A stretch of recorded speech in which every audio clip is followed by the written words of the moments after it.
Oke guys, assalamualaikum warahmatullahi wabarakatuh. Welcome back to my channel. Apa kabar kalian semua seluruh subscriber setia yang hari ini sudah memberikan support dan dukungan terhadap channel ini. Terima kasih banyak untuk kalian yang mungkin sudah menekan tombol subscribe, like, dan yang udah ngeser-ngeser semua video-video kita.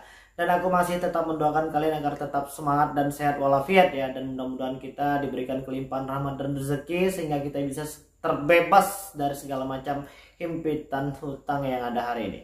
Dan hari ini sepertinya aplikasi pinjol semakin brutal. Cara mereka menagih dan cara mereka mengintimidasi bukan hanya kepada kita ya, tetapi juga kepada kontak-kontak hari ini yang ada di handphone kita. Dan anehnya mereka bisa mengetahui siapa saja orang-orang yang mungkin sering berhubungan dengan kita.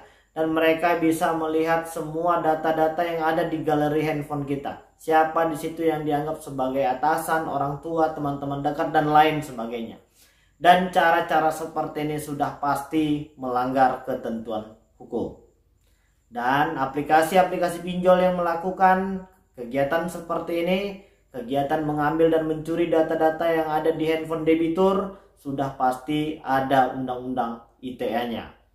Dan hati-hati untuk abang-abang dan kakak-kakak debt collector yang hari ini sedang bekerja di aplikasi pinjol ilegal yang sudah mengambil dan mencuri data-data debitur. Hati-hati, sanksi hukumnya sudah jelas. Dan pihak kepolisian akan memberikan tindakan tegas kepada siapa saja yang hari ini sedang bekerja di aplikasi pinjol. Ya, jadi sudah diingatkan dan gua saranin agar untuk segera berhenti dan mencari pekerjaan lagi. Dan gua yakin kakak-kakak yang hari ini sedang mencari pekerjaan pasti insya Allah adalah jalan keluar dari semua masalah pekerjaan yang hari ini. Jangan takut untuk meninggalkan pekerjaan aplikasi pinjol ilegal. Masih banyak pekerjaan-pekerjaan lain yang mungkin hari ini akan mendatangkan manfaat untuk orang lain juga, yang memberi ketenangan jiwa untuk si pekerjanya, dan mudah-mudahan lebih banyak lagi penghasilannya dan lebih berkah lagi ya, amin. Gua tetap ngedoain untuk abang-abang dan kakak-kakak yang bekerja sebagai debt collection aplikasi pinjol ilegal. Jadi hari ini ya, untuk teman-teman yang sedang gusar ya, karena hari ini aplikasi pinjol itu sudah menelpon beberapa kontak yang kita anggap penting di handphone kita. Contohnya mungkin atasan, atau mungkin orang tua, atau mungkin om dan tante, dan lain sebagainya. Di luar kontak darurat bang. Tadi hari ini banyak ya laporan tentang aplikasi pinjol yang menelpon di luar kontak darurat. Jadi ada dua ya. Kalau yang di luar kontak darurat itu fix, berarti memang mereka mencuri daftar kontak yang ada di handphone kita. Kalau kontak darurat bagaimana bang? Ya wajar-wajar saja. Ketika kalian memang sudah telat bayar dan memang mungkin kalian ketika dikonfirmasi tidak mengangkat telepon mereka, boleh mereka mengkonfirmasi kepada kontak darurat dengan catatan hanya sebatas memberitahukan dan mengingatkan. Tidak membentak-bentak, tidak mencaci maki, dan tidak memintai pertanggungjawaban kepada kontak darurat. Dan anehnya hari ini banyak juga dari teman-teman kita yang tanpa seizin si pemilik nomor handphone itu mencantumkannya sebagai kontak darurat. Nah ini yang sering menjadi masalah. Dan jika hal itu pun terjadi, kalian hanya tinggal mengkonfirmasi kepada yang bersangkutan, kepada kontak yang hari ini sudah kalian cantumkan. Jelaskan saja baik-baik dan lakukanlah permohonan maaf kalau memang kalian dari awal tidak izin terlebih dahulu untuk mencantumkan nomor kontak tersebut. Jadi bagaimana bang kalau yang di luar kontak? Kalau yang di luar kontak tidak usah direspon. Beritahukan kepada semua teman-teman kalian yang mungkin hari ini sedang mendapatkan teror dan caci maki, serta mungkin disuruh ikut membayar karena tingkah kita kemarin, karena ulah kita kemarin. Kasih tahu sama teman-teman kalian untuk tidak merespon mereka lagi.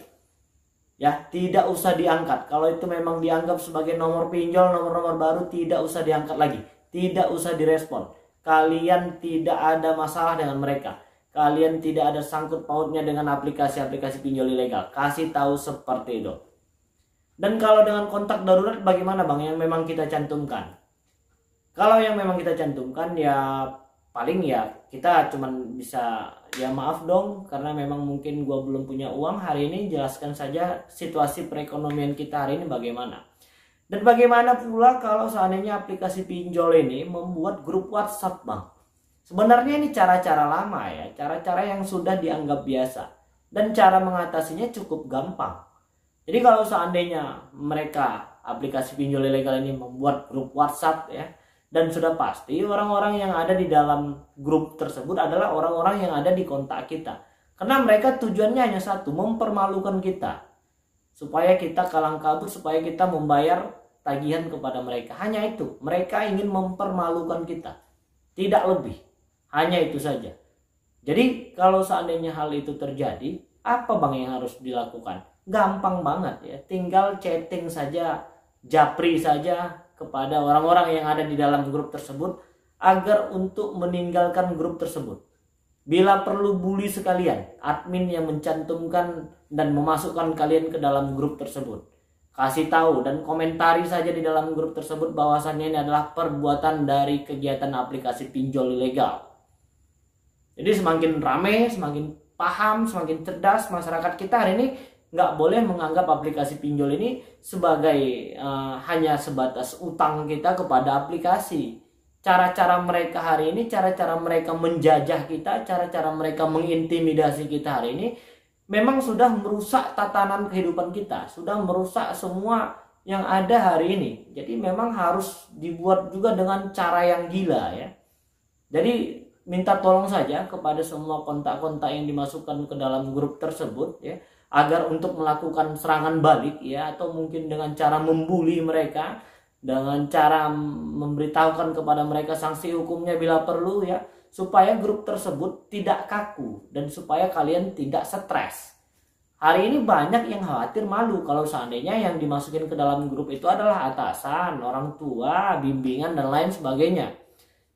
Japri saja secara pribadi orang-orang yang ada di dalam grup tersebut. Bahwasannya itu salah satu tingkah dari aplikasi pinjol ilegal. Serang, serbu ya, dan bully sekalian supaya grup tersebut bisa tertutup kembali. Dan hal ini sudah kita lakukan dan terbukti berhasil. Jadi kalau kalian terus-terusan takut ya, terus-terusan dihantui dengan permasalahan-permasalahan pinjol ini, kapan kita bisa bersikap cerdas? Kapan kita bisa bersikap untuk lebih tenang, ya kan? Jadi nggak perlu lagi merasa takut, tidak perlu lagi merasa malu. Orang-orang sebelum kalian sudah banyak yang mengalami masalah seperti ini, dan cara-cara kerja aplikasi pinjol ini masih tetap sama seperti yang dulu-dulu. Masih tetap dengan target untuk mempermalukan debitur yang hari ini belum mampu melakukan pembayaran. Dan hari ini banyak orang yang merasa stres karena sudah merasa dipermalukan. Kalian tidak dipermalukan. Hari ini kalian sudah ditipu. Ternyata mereka adalah aplikasi pinjol ilegal. Dan hari ini banyak pengakuan dari subscriber kita untuk aplikasi-aplikasi pinjol legal OJK pun sudah banyak melakukan cara-cara mengintimidasi, mengancam debitur yang hari ini belum mampu melakukan pembayaran dengan cara ini itu segala macam. Ya coba kita sebagai si peminjam pun juga harus sedikit cerdas ya kan. Kalau untuk aplikasi-aplikasi pinjol legal OJK yang melakukan cara-cara seperti itu, silahkan ancam balik ya. Kalian adalah aplikasi pinjol legal OJK dan akan saya laporkan kepada pihak kepolisian, pihak OJK dan pihak AFPI. Jadi jangan hanya kita yang hari ini mendapatkan teror seperti itu, tapi kita diam saja hanya dibarengin dengan rasa ketakutan-ketakutan. Ya kita juga harus cerdas ya kan, apabila memang mereka melanggar ketentuan hukum yang berlaku, maka laporkan. Hari ini kalian hanya tersangkut dengan masalah hutang dan itu masuk ke dalam ranah perdata. Kalau mereka yang melakukan penyebaran data dan mengancam serta mengintimidasi kalian sudah masuk ke dalam ranah pidana umum, pidum ya kan, bisa masuk ke kriminal dan lain sebagainya. Kalau kalian hanya tersangkut dengan masalah hutang hari ini, jadi jangan lagi kita mau dibodoh-bodohin sama yang namanya DC aplikasi pinjol. Kita pun harus cerdas untuk bisa menyikapi semua yang mereka lakukan kepada kita. Oke ya, mudah-mudahan video ini bisa memberikan informasi dan semangat untuk kalian. Dan mudah-mudahan kita tetap sehat selalu dan salam sukses untuk kita semua. Assalamualaikum warahmatullahi wabarakatuh.